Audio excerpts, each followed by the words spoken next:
All right, this is your brother Issachar coming at you with another lesson. First off, I want to give all praises to Yahweh, Bahasham, Yahweh Shai, Bahasham, Rachaa Kodash. Double honors to the apostles of the great millstones to learn this truth from. Honors to the elders and brothers out there pushing this word through the four corners of the earth within truth and sincerity. And shalom to the Akwat that's listening and learning. Today's video is going to be entitled Stay on That Health Journey. All right, it's going to be entitled Stay on That Health Journey.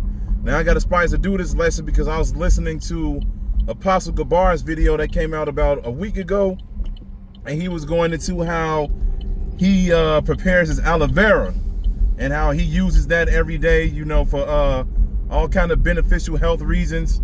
Then I came across a few other brothers that posted things about, you know, the benefits from eating different fruits and vegetables and herbs and different meats that's good for you and everything like that.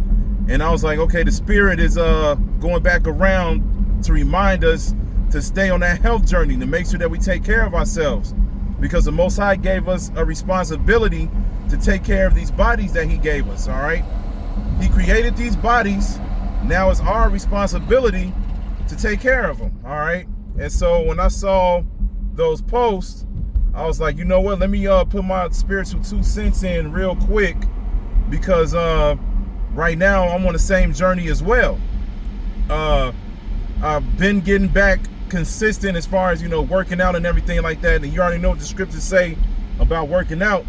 The scriptures say that a little exercise profited little, but it does profit. Bodily exercise profited little.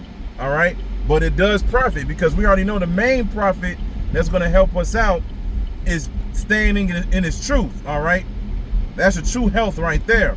But we do know that the Most High gave us these bodies, which are these temples, and he told us to take care of these temples. All right, we already know not to smoke, not to you know doing a lot of wild shit. You know, we not in the world. All right, we understand that the Most High gave us these bodies and we need to take care of them. So what I've been doing lately is getting into you know, making my different extractions. All right, which is pretty much just smoothies. You know, now that it's summertime, the watermelon with the seeds in it is back. I can finally go to the store and find watermelon with seeds, because usually, you know, all year round, the only watermelon that you can find is the seedless ones, man. And that's some bullshit, because we already know that, you know, fruits are supposed to come with seeds. You know, we over here eating this modified food, and that's written in the book of Ezekiel, the 4th chapter, all right? When it tells you that we was going to eat our food defiled, but we're going to do the best that we can, though. All right, so like I said, now that the watermelons are back with the actual seeds in it, I've been getting that, and I've been mixing that with beets, ginger, because beets and ginger, that's good for you as far as blood circulation is concerned. Watermelon is actually a natural creatine, so watermelon can actually help build muscle. All right, and then ginger is good for testosterone boost. All right, so I've been mixing that, and then of course cayenne pepper and black pepper activates, because I put turmeric in my extraction as well, and and once you don't put the black pepper and the cayenne up in there, it activates the turmeric so it can work even stronger. All right, so I put that up in there, and then I put a little bit of cinnamon. It was another beneficial reason why I put cinnamon up in there. I got to look it up because I just forgot exactly what it was. But I put cinnamon up in there, and then, you know, I mix it.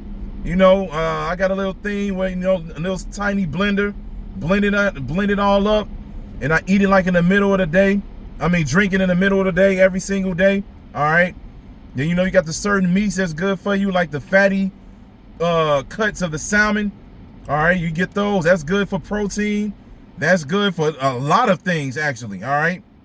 Blueberries are good for fat burning. All right. Blueberries are powerful on its own. All right. Then what else? Avocados is a good fat. That's good for muscle building and all kind of other. It's good for your skin. It's good for your hair and all kind of things, man. So I'm getting back into the groove of eating and drinking these type of things, man, because you know, usually around this time of the year, everybody just like, you know, whatever. You know how everybody is in the world. They'll be like, you know, we just gonna wait until pretty much next year because it's already summertime. You know, so ain't nobody, if you already out of shape now, people just like, well, I ain't gonna be able to show it off because it's gonna get back cold outside. But the thing is, we not like the people in the world. All right, we gonna take care of ourselves right now, man. All right. So I've been getting back on it as far as doing cardio, lifting weights, and all of that. You know, only having like a drink once a week. All right, that's it. Like, because we already know that alcohol does not help build muscle at all, and alcohol does not help burn fat. So we got to leave that shit alone because we already know that, you know, we in the world, man. I mean, not like that, but we dealing with Babylon. All right, we're dealing with Babylon, so it could happen. You know, it can happen when you find yourself having a brew or so like 2 or 3 times a week, man. You know, because that's just, you know, how vexing it is to deal with these people. But at the end of the day, you know, you got to be disciplined when it comes to a lot of things, man. You got to leave that shit alone, especially if you have ultimate fitness goals. You got to leave that alcohol alone. So that's one of the things that I taught myself is to only sip once a week. That's it.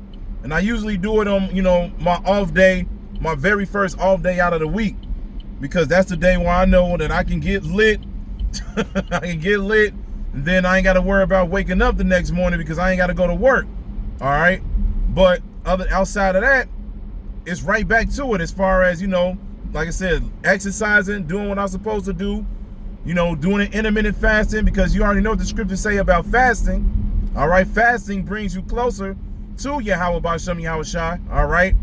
And fasting is good for fat burning. All right. It's good for a lot of things. All right.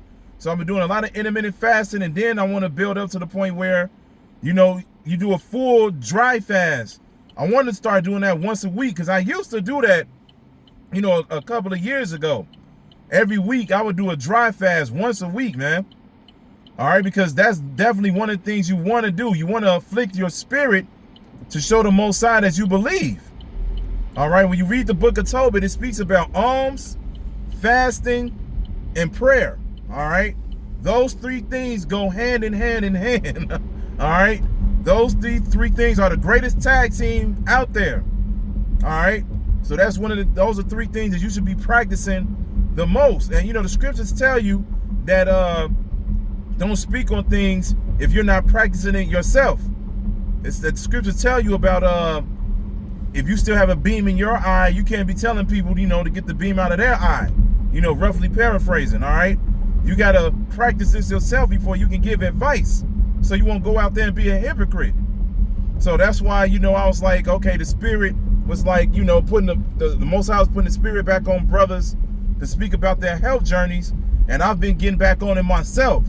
So that's a beautiful thing, man, that the Most High is working with a lot of people, you know, to better themselves, because you already know you gotta remain healthy. And that's one of the main things I remember Apostle Gabar saying in his video. He was like, you gotta, you know, maintain yourself while you doing this work, man. It's very important. It's very important, because having a bad diet could get you to the point where you become lazy. All right, you get to the point where you're sleepy all the time. You're not energetic. And, you know, you got to have a zeal for this thing, man. You got to get to the point where you're ready to do the work. All right. So, you know, we already know this place is draining, but you got to, you know, man up. The scriptures tell you to show yourselves men. Gird up your loins like a man. All right. And one of the things that as a man as you should want to do is get swole, man.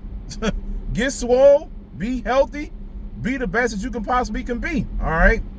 So I just wanted to speak on that just for a little bit, because like I said, when I saw Apostle Gabar's video, then I saw a couple of other brothers post about it, and I was like, well, let me, like I said, put my spiritual 2 cents in and speak about it as well. All right. So I'm going to end it with that, because I got a place I got to be at. So yeah, man, you know, maintain your health, stay consistent, you know, make some changes, and hey, you know, get ready for Jacob's trouble, man.